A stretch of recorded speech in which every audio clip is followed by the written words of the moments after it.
চলে এসেছি আমার স্নেহের আদরের ছাত্রছাত্রীদের নিয়ে, যারা বর্ধমান ইউনিভার্সিটি আন্ডারে এসইসিকে হিস্ট্রি হিসেবে বেছে নিয়েছো এবং তোমাদের যে কালচারের যে হিস্ট্রিটা রয়েছে, অর্থাৎ তোমাদের যে কালচার নিয়ে যে সংস্কৃতি নিয়ে হিস্ট্রিটা রয়েছে, সেইটার আজকে পার্ট নিয়ে তোমাদের আলোচনা করতে এসেছি। এবং আমার যেগুলো খুবই গুরুত্বপূর্ণ প্রশ্ন মনে হচ্ছে সেগুলো তোমাদের জন্য একদম সাজিয়ে নিয়ে এসেছি। চলো দেখে নাও এই প্রশ্নগুলো তোমাদের জন্য কি কি আছে এবং সেগুলোকে ঝটপট রেডি করতে হবে। চলো।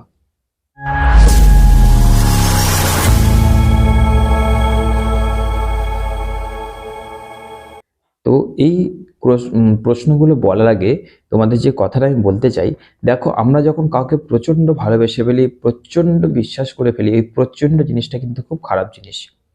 এসএন একাডেমিকে তোমরা যেভাবে অন্ধবিশ্বাসের মতন ভালোবাসছো, এসএন একাডেমির ওপরই যত তোমাদের আশা ভরসা যে চলো এখানকার সাজেশনস আপলোড হলে বেঁচে গেলাম, চলো আপলোড হয়েছে চলো বেঁচে গেলাম, এই যে জিনিসটা তোমাদের মধ্যে চলে এসছে, এটা একদিকে কিন্তু খারাপ।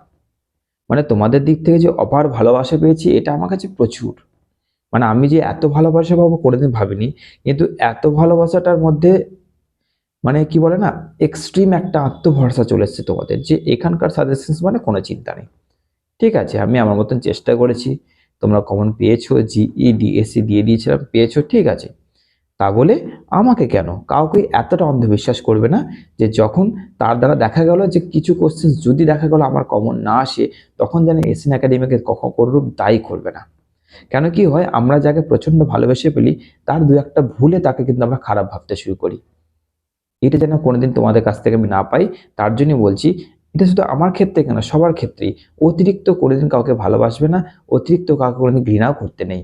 চলো, আজকে যে প্রশ্নগুলো বললাম, যেগুলো বলবো, বলিনি, বলবো, সেই প্রশ্নগুলোর মধ্যে যেগুলো আমার গুরুত্বপূর্ণ মনে হচ্ছে সেগুলো তোমরা এবার দেখে নাও। কি কি আপলোড মানে তোমাদের জন্য কি কি কোশ্চেন্সগুলো রেখেছি, একদম গুছিয়ে রেখেছি। প্রথম যে প্রশ্নটা হচ্ছে বাংলা বা ভারতীয় সংস্কৃতিতে, এই সংস্কৃতি থেকে তোমাদের কোশ্চেন্স দেবেই, এবং এই সংস্কৃতিতে কার কি ভূমিকা অবদান এগুলো নিয়ে তোমাদের পড়তে পারে।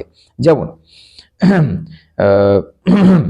ধরো বাংলার সিনেমা জগতে বা সংস্কৃতিতে ঋত্বিক ঘটক এর অবদান, উৎপল দত্তের অবদান, কলিকাতা পুস্তক মেলার অবদান, যাত্রা বা তীর্থযাত্রা যেটা হয় আর কি সেটা, বলিউড চলচ্চিত্র শিল্পের অবদান, স্যাটেলাইট টেলিভিশন এর অবদান, ইউটিউব, এফএম, ফেসবুক, হোয়াটসঅ্যাপ অর্থাৎ যে সামাজিক যে গণমাধ্যমগুলো রয়েছে, ইন্টারনেট, এগুলোর অবদান, আদিবাসী লোকনৃত্য, দূরদর্শন, এইগুলোর বাংলা বা ভারতীয় সংস্কৃতিতে কি অবদান রাখে, এইগুলোর মধ্যে তোমাদের দিয়ে দেওয়ার চান্স কিন্তু মানে মোস্ট অ্যাবভলি রয়েছে। ওকে, আমার এইগুলো ইম্পর্টেন্ট মনে হয়েছে, আমি তোমাদের দিলাম।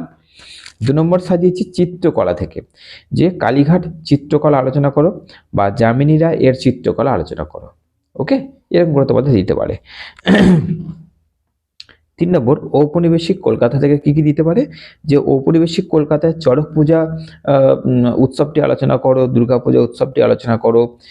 তারপরে ধরো তোমাদের থিয়েটার বা বিনোদন হিসেবে যে সিনেমার যে ভূমিকা, থিয়েটারের কি ভূমিকা সেটা, তারপরে জগদ্ধাত্রী পূজা উৎসবের সূচনায় কৃষ্ণচন্দ্রের ভূমিকা কি, এরকম করে পূজা উপলক্ষে তোমাদের এগুলোর মধ্যে থাকতে পারে। এরপর দেখো তোমাদের লোকশিল্পকলা অথবা ক্যালেন্ডার আর্ট বা ক্যালেন্ডার শিল্প বলতে কি বোঝো, সংস্কৃতিতে এর প্রভাব কি। তারপরে প্রশ্ন হচ্ছে বাংলার কমিক্সে নারায়ণ দেবনাথের অবদান আলোচনা করো। এবং লাস্ট প্রশ্ন রেখেছি টিকার মধ্যে রেখেছি আমি 3টে টিকা, একটা হচ্ছে বিহু ও সহরায় উৎসব, 2 হচ্ছে শান্তিনিকেতনের পৌষ মেলা, আর তারপর হচ্ছে ফটোগ্রাফি এবং নৌটাঙ্কি। এই টিকাগুলোর মধ্যে, অর্থাৎ এই যে 3টে টিকা দিলাম, খুব খুব গুরুত্বপূর্ণ এবং আমার মনে হচ্ছে, তাই তোমাদের আমি দিয়ে দিলাম। এবার এই যে কোশ্চেন্সগুলো, তোমাদের কোনো অতিরিক্ত কোশ্চেন্স রাখছি না, তোমরা এই কোশ্চেন্সগুলো করে নাও। আশা করছি তোমরা উপকৃত হবে। ভালো থেকো, সুস্থ থেকো।